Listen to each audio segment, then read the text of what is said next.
జనసంద్రంగా మారిన పూరీ క్షేత్రం ఘనంగా రథయాత్ర.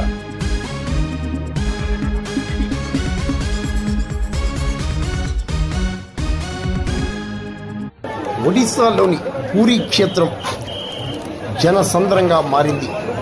ప్రపంచ ప్రసిద్ధి చెందిన పూరీ జగన్నాథ రథయాత్ర అంగరంగ వైభవంగా శుక్రవారం నిర్వహించారు.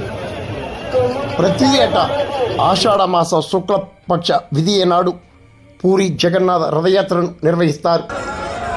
ఈ 9 రోజుల ఉత్సవాలలో భాగంగా జగన్నాథ స్వామి తన సోదరుడు బలభద్రుడు, సోదరి సుభద్రతో కలిసి ప్రాచీన గుండీచా ఆలయానికి చేరుకోవటమే జగన్నాథ రథయాత్రగా వ్యవహరిస్తారు.